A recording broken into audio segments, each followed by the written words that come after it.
قوة إلا بالله العلي العظيم. أعوذ بالله من الشيطان اللعين الرجيم. بسم الله الرحمن الرحيم. الحمد لله رب العالمين والصلاة والسلام على أشرف الأنبياء والمرسلين. قال الله في شانه وما أرسلناك إلا رحمة للعالمين.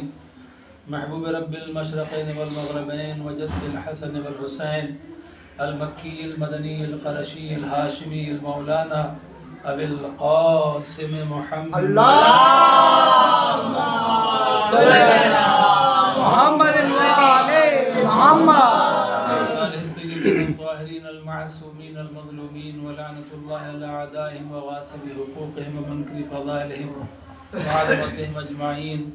اما بعد فقد قال اللہ تبارک وتعالی فی کتابہ المجید وفرقانہ الحمید وختامه المتين وهو أصدق الصادقين وقوله الحق.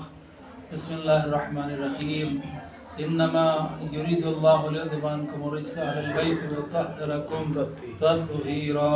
اللهم صل على محمد وعلى محمد. عزیزان محترم، ایک گھر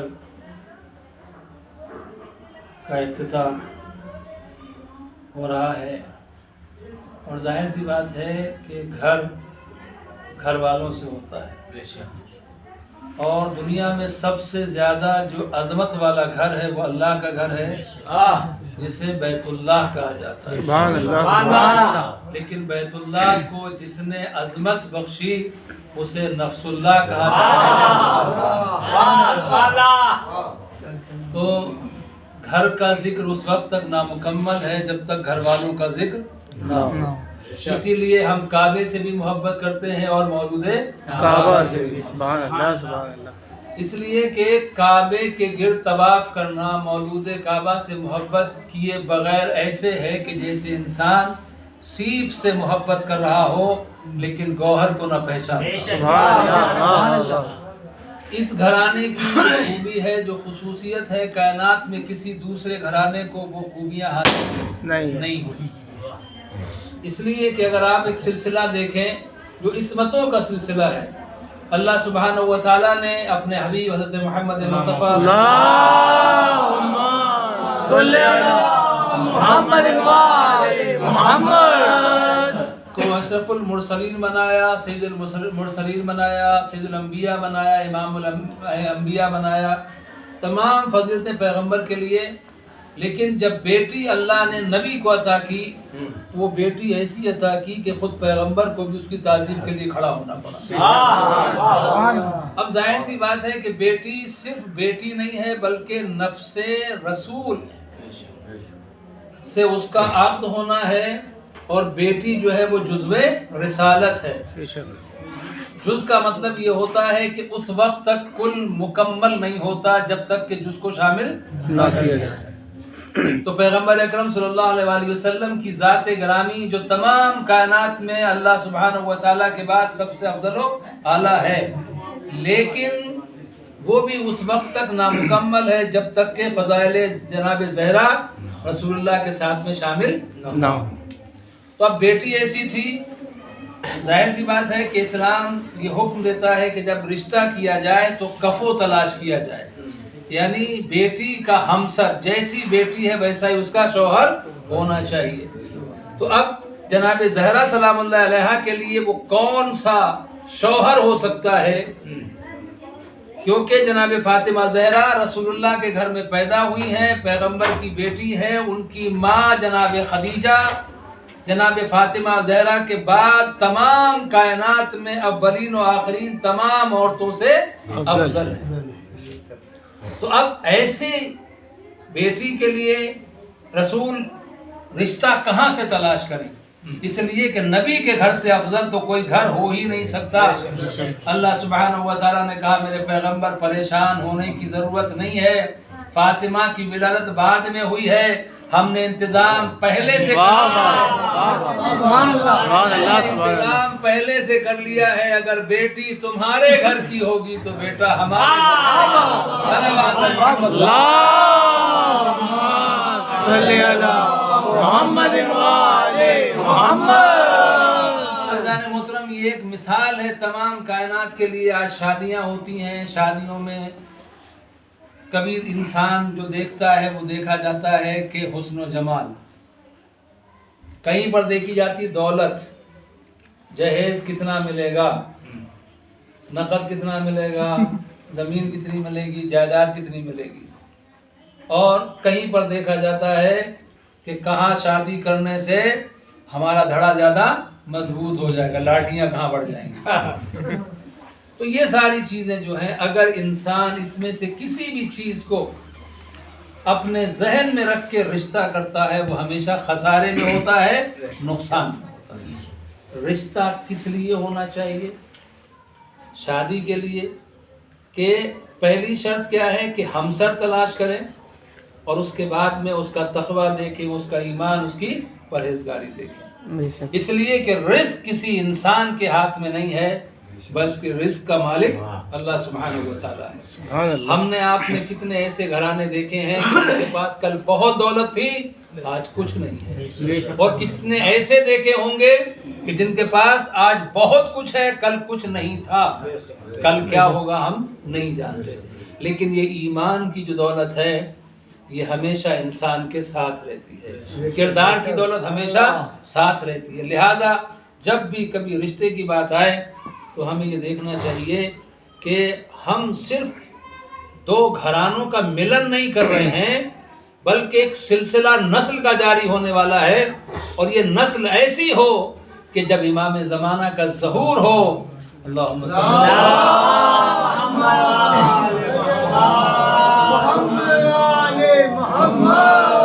جب امام زمانہ علیہ السلام کا ظہور ہو تو پھر اس نسل کے وہ سپاہی ہوں جو امام کے ہم رکاب ہوں، امام کے ساتھ ہوں. والدین کے لیے اس سے بڑی کوئی خوشنودی اور نہیں ہو سکتی، اور اس سے بڑا شرف اور نہیں ہو سکتا. تو عزیزان محترم، کائنات میں جو سب سے عظیم شادی ہوئی وہ مولا علی علیہ السلام جناب فاطمہ زہرا، اس لیے کہ جناب فاطمہ زہرا بھی معصومہ ہے اور مولا علی علیہ السلام بھی معصوم ہے.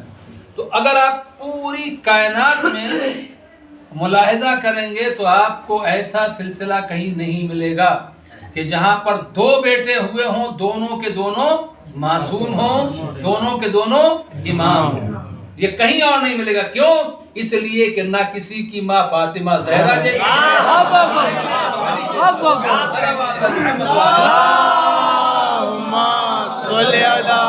محمد محمد.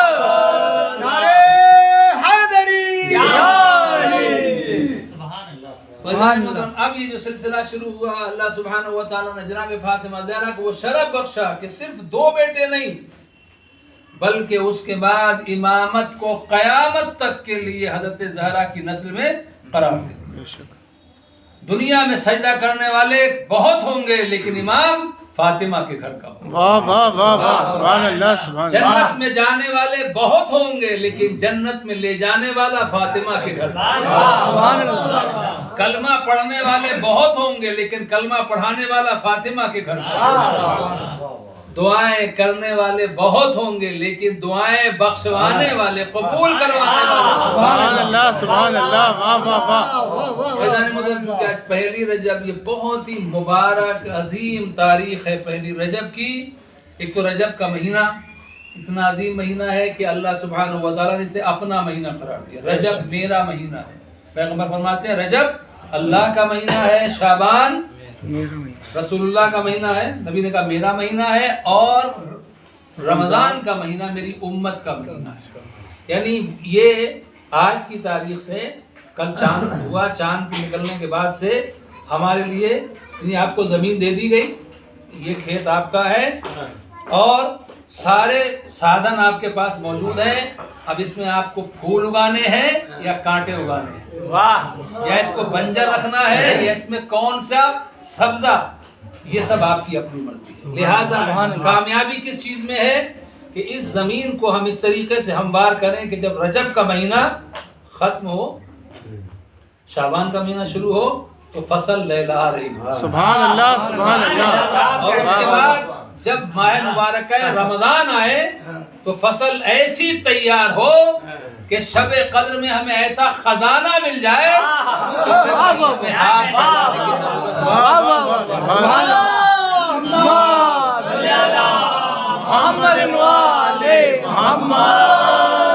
شب قدر ایک رات، لیلۃ القدر، قدر کی رات کیا ہے؟ لیلۃ القدر خیر من الف شہر، شب قدر 1000 مہینوں سے افضل ہے، برابر نہیں۔ اب آپ جوڑیے تقریباً 80 سال، یعنی ہم لوگوں میں اکثر لوگوں کی عمر جو ہے 80 تک اکثر لوگ پہنچتے بھی نہیں، اس سے پہلے چلے جاتے۔ تو ایک رات 80 سال سے بھی زیادہ، یعنی اگر ایک رات ہم کامیاب ہو گئے تو اگر انسان پوری زندگی میں ادراک کر لے شب قدر کا، تو یعنی اس کا مطلب کیا ہے کہ ہمیں اب قدم بڑھانا ہے نیکیوں کی طرف، تاکہ یہ نیکیاں جب بڑھیں اور شعبان کا مہینہ آئے تو نبی رحمت کی رحمت شامل ہو جائے، ہمارا کردار اور بلند ہو جائے۔ اس کے بعد جب ماہ مبارک ہے رمضان ہے، کسی نے ایک مثال دی تھی، آپ لوگوں نے سنی ہوگی کہ اگر آپ بچے کو دودھ لینے کے لیے بھیجیے، جس کے آپ پیسہ دے کے دودھ لیتے ہیں، آپ پیسہ دیتے ہیں نا، فری میں نہیں لیتے، لیکن اگر آپ گندے برتن میں بچے کو بھیجیں کہ جا کے دودھ لے کے آؤ، تو دودھ والا یہ کہے گا کہ برتن دوسرا لے کے آؤ یا ایسے دھو کے لاؤ۔ آپ کہہ سکتے ہیں، آپ یہ کہہ سکتے ہیں نا کہ ہم تو پیسے دے رہے ہیں، وہ کہے گا نہیں، یہ میرے دودھ کی توہین ہے، میرے دودھ کی توہین ہے کہ نجس برتن کے اندر، نجس ظرف کے اندر میں دودھ جیسی چیز کو رکھوں۔ تو معلوم یہ ہوا کہ اگر اللہ سبحانہ وتعالیٰ کی رحمتوں کو حاصل کرنا ہے تو اس دل کے ظرف کو پہلے پاک کرنا، اس دل کے ظرف کو پہلے، اس میں کینہ، اس میں حسد بھرا ہوا ہے، تو اب ظاہر سی بات ہے کہ وہ مولا علیہ السلام کی محبت اس طریقے سے نہیں ٹھہرے گی۔ تو عزیزان محترم، اگر ہمیں رحمت الہی کو صحیح معنی میں ادراک کرنا ہے تو اپنے دلوں کو پاک کریں، اپنے معاملات کو بہتر بنائیں، لوگوں کے ساتھ اچھے اخلاق سے پیش آئیں، کچھ لین دین ہو کلیئر کر لیں، اگر آج نہیں ہے تو بعد میں دے دیں گے، لیکن کہیں پر بے ایمانی کی نیت نہیں کرنی۔ اللہ پر بھروسہ رکھیں، وہ بے حساب کرنے والا ہے، وہ بے حساب، دیکھیے کہیں پر آپ چلے جائیے اس کا ایک حساب ہوتا ہے کہ اللہ سبحانہ وتعالیٰ بے حساب عطا کرتا ہے، بے شک۔ تو اب اس کے لیے پاک برتن ہونا چاہیے۔ اب یہ دنیا میں لوگ کہتے ہیں، ہمارے ہاں سوال ہوتا ہے کہ بھئی ہم نے بڑے بڑے مولانا دیکھے، بڑے بڑے لوگ دیکھے، اتنے اہل بیت کے فضائل پڑھتے ہیں، اس کے بعد پھر کہیں بہک کے چلے جاتے ہیں، وجہ کیا ہے؟ جب مولا علی علیہ السلام کی عظمت کو اتنا زیادہ جانتے ہیں پھر بہک کیوں جاتے ہیں، کہیں کیوں اور چلے جاتے ہیں؟ ہم نے کہا بھائی جب دودھ والا گندے اور نجس برتن میں دودھ نہیں دیتا، اللہ سبحانہ وتعالیٰ کسی نجس نسل میں مولا علی علیہ السلام کی ہدایت کیسے دے سکتا؟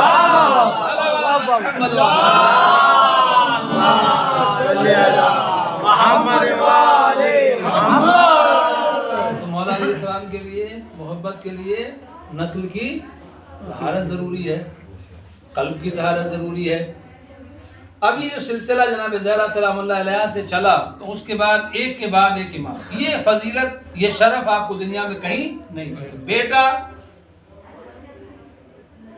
باپ کے راستے پر چل سکتا ہے لیکن باپ کے جیسا نہیں ہو سکتا، بے شک بے شک، کچھ نہ کچھ فرق ضرور ہو جائے گا، لیکن یہ صرف اس گھرانے کا کمال ہے جہاں رسول اللہ نے کہا اولنا محمد اوسطنا محمد وآخرنا محمد وکلنا محمد، میرا پہلا بھی محمد ہے، میرا آخر بھی محمد ہے، میرا اوسط بھی محمد، ہم سب کے سب محمد ہیں۔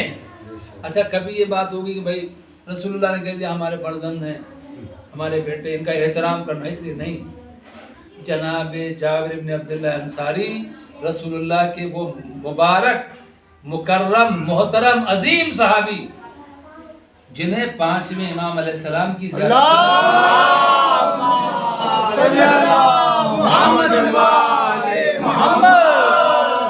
امام کی زیارت کا شرف ملا، اور جناب جابر وہ خوش نصیب ہیں جو سب سے پہلے امام حسین علیہ السلام کی زیارت کے لیے کربلا میں حاضر ہوئے۔ اب جناب جابر کی ملاقات 5ویں امام سے ہوئی، جب ملاقات ہوئی تو اس کے بعد جناب جابر نے پوچھا کون ہے، بتایا گیا یہ محمد ابن علی علیہ السلام. جناب جابر کہتے ہیں کہ شہزادے تھوڑا سا آگے بڑھ گئے، تھوڑا آگے بڑھ گئے، تھوڑا سا پیچھے ہٹ گئے، تھوڑا سا پیچھے ہٹ گئے. اس کے بعد پیشانی کا بوسہ دیا کہ رسول اللہ نے سچ فرمایا تھا. رسول اللہ نے سچ فرمایا، یعنی جو پیغمبر کے چلنے کا انداز تھا،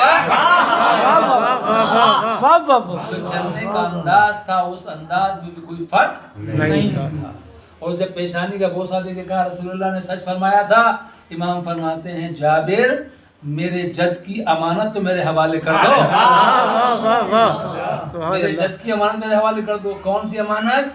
جناب جابر کو یاد آیا، کہا ہاں رسول اللہ نے کہا تھا تم میرے 5ویں وارث سے ملاقات کرو گے، جب ملاقات ہو تو میرا سلام کہنا. سبحان اللہ سبحان اللہ. دیکھیں یہاں پر امام بتا رہے ہیں کہ جو سلام رسول اللہ نے تم سے کہلوایا ہے، ہماری ظاہری ملاقات نہیں ہے، لیکن ہم جانتے ہیں کہ ہمارے جد نے ہم کو سلام کہلایا. اب دنیا کسی کو سلام پڑھے ہمیں کوئی فرق نہیں پڑتا، ہم تو انہیں سلام پڑھتے ہیں جنہیں اللہ کا رسول سلام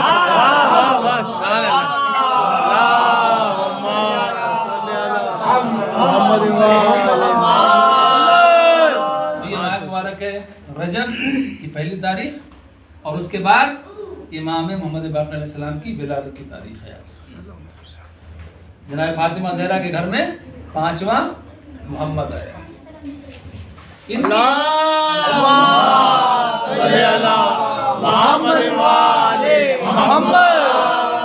پانچویں امام میں جو اور خوبی ہے، یا بزرگ سب جانتے ہیں، بچوں کے لیے عرض کر رہا ہوں، کسی کے ذہن میں نہیں ہو، کہ بھئی کبھی کبھی ہوتا نہیں کہ امام حسن کہ بعد میں کوئی ان کی اولاد میں امام نہیں ہوا.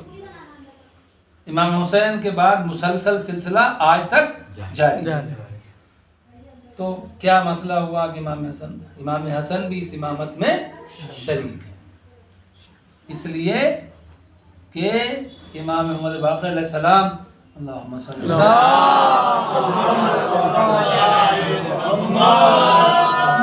کی جو ماں ہیں وہ امام حسن کی بیٹی ہے، اور جو آپ کے والد ہیں وہ امام حسین کے بیٹے ہیں.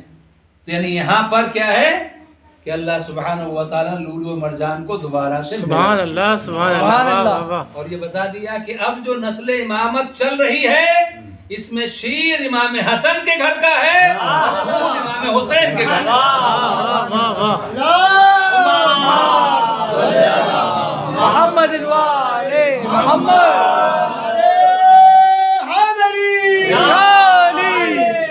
سبحان اللہ سبحان اللہ. محبت کرتے ہیں، امام زمانہ کو آواز دیتے ہیں، نماز کے بعد دعا کرتے ہیں امام کے ظہور کی. تو کچھ لوگ اعتراض کرتے ہیں کہ بھیا یہ کیا ہے، اللہ کی عبادت کرنے کے لیے آئے تھے، اپنے امام کو پکار رہے ہیں، امام ہیں تو کہاں ہیں، کیا کر رہے ہیں، فائدہ کیا، دنیا بھر کی باتیں کرتے ہیں. اور اس کے بعد میں کچھ لوگ کہتے ہیں کہ صاحب یہ جو ہے غلو کرتے ہیں، حد سے بڑھ جاتے ہیں. یہ کوئی نئی بات نہیں ہے. رسول اللہ نے جب جناب جابر سے یہ کہا تھا کہ تم میرے 5ویں وارث سے ملاقات کرو گے، اس کے بعد روایت یہ کہتی ہے کہ جناب جابر مدینے کی گلیوں میں آواز دیتے تھے، این الباقر این الباقر، اے باقر کہاں ہو، اے باقر کہاں ہو. یہ کسے بلا رہے ہیں جبکہ چوتھے امام موجود ہیں، لیکن امام باقر کا انتظار اس لیے کر رہے ہیں کہ رسول اللہ نے کہا تھا کہ تم میرے 5ویں سے ملاقات کرو گے.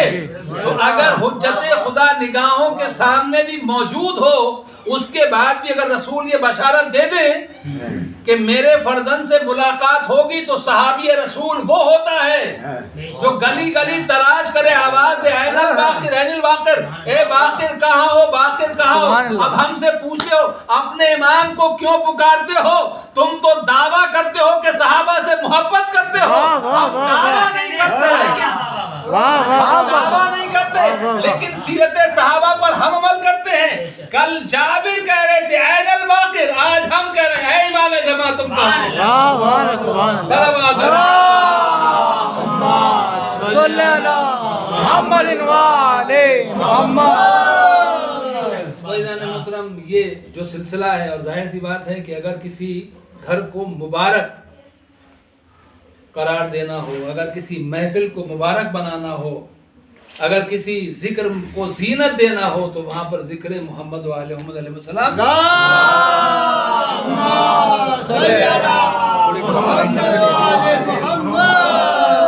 ان کے تذکر کو کیا جائے، ان کے ذکر کو کیا جائے، جہاں ان کا ذکر ہوگا وہاں پر رحمتیں بولانی نہیں پڑتی، خود بخود چلی آتی، سبحان اللہ، اس لیے کہ وہ ان سے دور رہ ہی نہیں سکتی، یہ رحمت للعالمین کے وارث ہیں، جہاں پر یہ ہوتے ہیں ان کا ذکر ہوتا ہے وہاں پر رحمتیں خود بخود چلی آتی ہیں، اللہ سبحانہ و تعالیٰ کا انتظام ہے۔ تو یہ گھر انشاءاللہ ہم سب دعا کرتے ہیں پروردگار اسے مبارک قرار دے، اور امام محمد باقر علیہ السلام کے واسطے سے پروردگار اس گھر کو آباد رکھے، گھر والوں کو آباد رکھے، ساری خوشیاں نصیب کرے، اور ہم سب کو تمام دنیاوی اور اخروی آفات و بلیات سے محفوظ رکھے، اور اللہ سبحانہ و تعالیٰ ہمیں وہ دل نصیب کرے کہ ہم اپنی آنکھوں سے یوسف زہرا امام زمانہ عجل اللہ تعالیٰ عنہ شریف کی زیارت کر سکیں، امام کی خدمت میں حاضر ہو سکیں۔ عزیزان محترم، بس چند جملے اور عرض کر کے آپ کی خدمت میں زحمت کو ختم کرنا چاہتا ہوں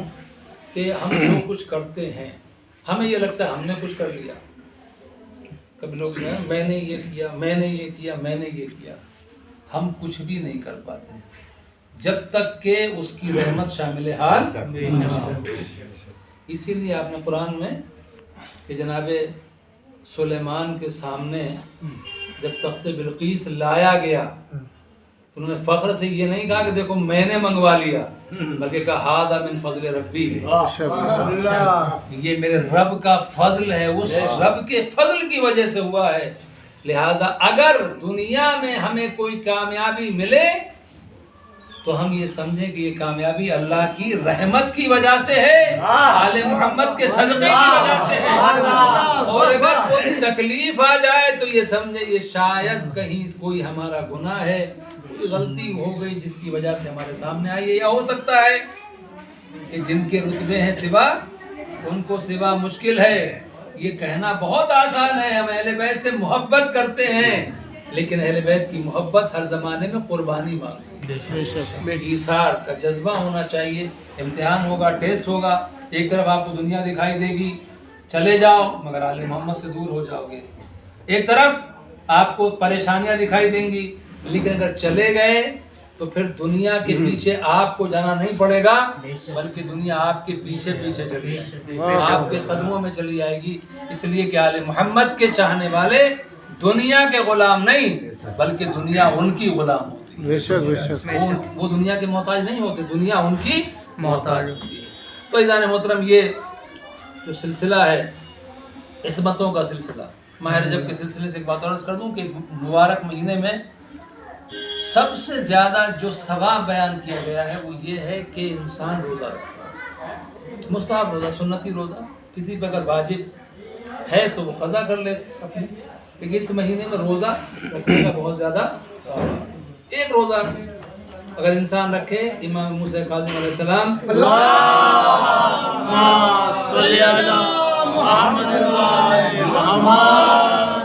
علیہ السلام فرماتے ہیں اگر ایک روزہ رکھے تو اللہ سبحانہ و تعالیٰ اس سے جہنم کی آگ کو 1 سال کی مسافت، 1 سال کی دوری، ڈسٹینس سے اسے دور کر دیتا ہے جہنم کی آگ سے، اور اگر کوئی 3 روزے رکھے تو اللہ سبحانہ و تعالیٰ اس پر جنت کو واجب کر دیتا ہے۔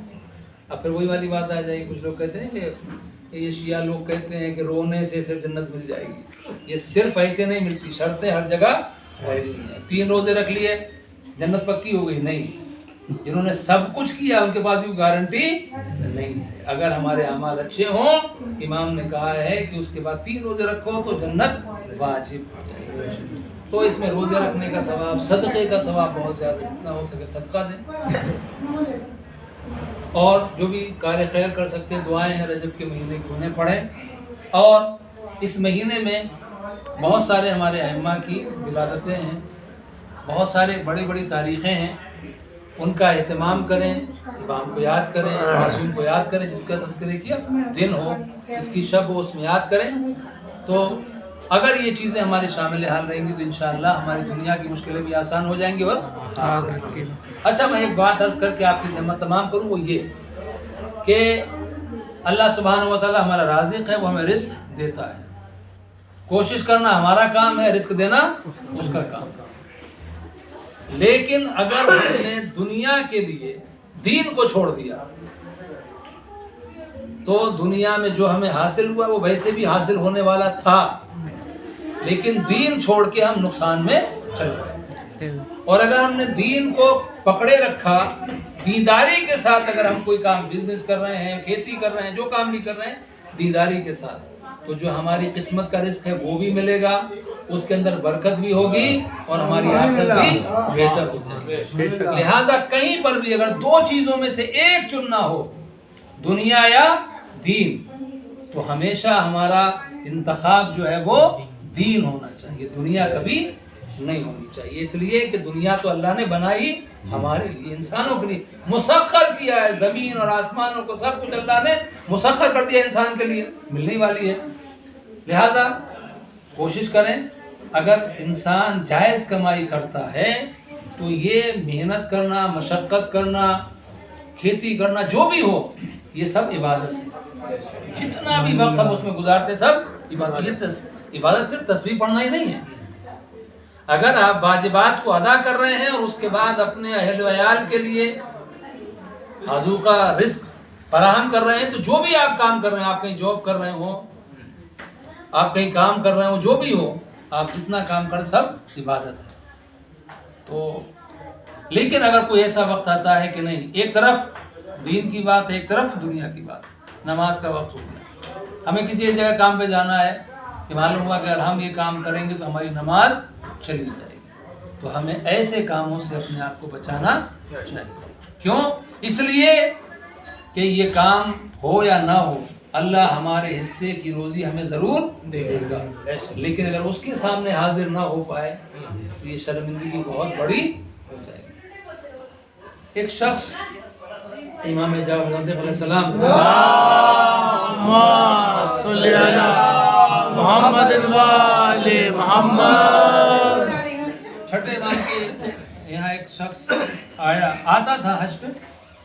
تو پہلے زمانے میں یہ ہوتا تھا، آج بھی ہے ماشاءاللہ کہ جو لوگ حج پہ جاتے ہیں مدینے جاتے ہیں ضرور زیارت کے لیے. تو وہ وہاں جب جاتا تھا، آج لوگ جاتے ہیں روضوں کی زیارت کے لیے، بقیع میں قبروں کی زیارت کے لیے. اس زمانے میں امام جو وقت کے ہوتے تھے موجود ہوتے تھے، لوگ ان کے پاس، امام کے پاس جاتے تھے، اپنی پریشانیاں تکلیفیں بیان کرتے تھے.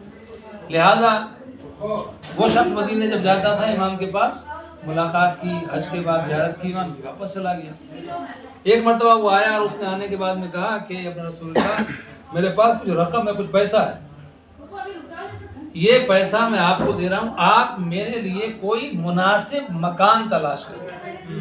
مجھے ہر سال آنا ہوتا ہے، تو اب جب میں مدینے آیا کروں گا اسی گھر میں، آپ میرے لیے کوئی مناسب مکان تلاش کریں. امام نے پیسہ لے لیا، وہ چلا گیا. امام علیہ السلام نے وہ سارا پیسہ امام حسن علیہ السلام کی نسل سے جو غریب لوگ تھے انہیں سب کو تقسیم کر دیا. اب جب وہ واپس آیا اس نے کہا مولا میرا مکان کہاں ہے؟ تو امام نے کہا تو نے یہ کہا تھا کہ آپ کو جو پسند ہو. واہ واہ واہ واہ واہ واہ واہ. اگر تو یہ کہتا کہ میرے لیے مکان یہاں لے لیجئے تو میں لے لیتا. تو نے یہ کہا کہ جو آپ کو پسند ہو وہ مکان لے لیجئے، تو جو مجھے پسند تھا میں نے لے لیا. سمجھا نہیں، کہا میں نے لے لیا آخرت کا مکان. سبحان اللہ سبحان اللہ. واہ واہ. رہی بات دنیا کی، تو جب جب مدینے آئے تو میرا گھر تیرا گھر ہے، اس سے اپنا گھر سمجھ نہیں آتا. سبحان اور اللہ. میں نے محمد وہ جو ایسا تھا، میں نے جو غریب تھے جناب فاطمہ زہرا کی اولاد سے، امام حسن کی اولاد سے میں نے دے دیا. وہ خوش ہو گیا، ہاتھوں کو چوما چلا گیا. امام نے کہا نہیں ایسے نہیں، رک جاؤ. دیکھیے بات یہ ہوتی ہے، میں نے بھی عرض کیا کہ جنت میں جانے والے بہت ہیں لیکن لے جانے والے جناب فاطمہ زہرا کے گھر میں.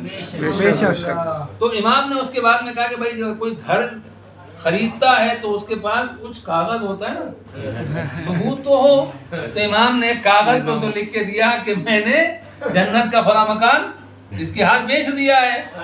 اس نے تحریر کو لے لیا. اچھا ابھی کوئی اگر ایسا ویسا ہوتا کہتا کہ آپ کیسی باتیں کر رہے ہیں, کس نے جنت دیکھی ہے, آپ نے پیسے ہمارے کہاں خرچ کر دیے. اس نے چپکے سے لیا اور رکھ لیا. اب جب اس گھر پہنچا اس نے کہا میرا انتقال جب ہو تو اس تحریر کو, اس کاغذ کے ٹکڑے کو میرے کفن کے ساتھ رکھ دینا. انتقال ہوا, دفن کر دیا گیا.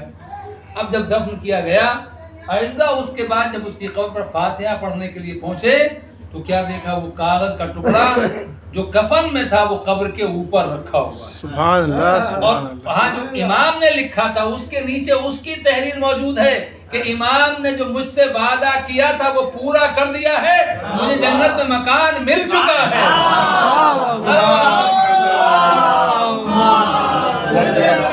محمد محمد.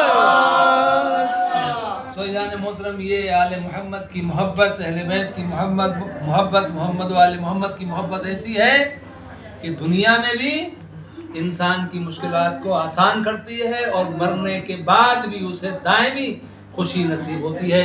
آئیے ہم سب مل کے اللہ سبحانہ و تعالیٰ کی بارگاہ میں دعا کریں کہ پروردگار عالم ہمیں محمد و آل محمد علیہ السلام کے چاہنے والوں میں شمار کرے, ہمارا خاتمہ ایمان کے اوپر ہو. اللہ سبحانہ و تعالیٰ ہمارے امام کے ظہور میں تعجیل فرمائے اور ہم اس لائق بن سکیں کہ امام کے چاہنے والوں میں, ان کے انصار میں شامل ہو سکیں. پروردگار ہمیں حلال روزی عطا فرما, کسی کا محتاج نہ بنا. میرے معبود تجھے اس ذکر کا واسطہ جو ہم نے اس گھر میں کیا ہے, تیرے کلام کی ہم نے تلاوت کی, ذکر محمد و آل محمد علیہ السلام کیا, پروردگار ہم نے فضائل اہل بیت پڑھے, ان تمام اذکار کا واسطہ مومنین کی جائز حاجات کو قبول فرما, صاحب خانہ کی جائز حاجات کو قبول فرما, ان کے لیے اس گھر کو مبارک قرار دے. پروردگار ہم سب کو دنیا میں کسی کا محتاج نہ بنا اور آخرت میں بھی اہل بیت علیہ السلام کے علاوہ کسی اور کی محتاجی ہمارے لیے نہ ہو. ہمیں شفاعت محمد و آل محمد علیہ السلام نصیب فرما. اے میرے معبود ہماری مشکلات کو آسان فرما, مرحومین کی مغفرت فرما اور جو بھی ہماری جائز حاجات کو قبول فرما. محفل ہوئی ہے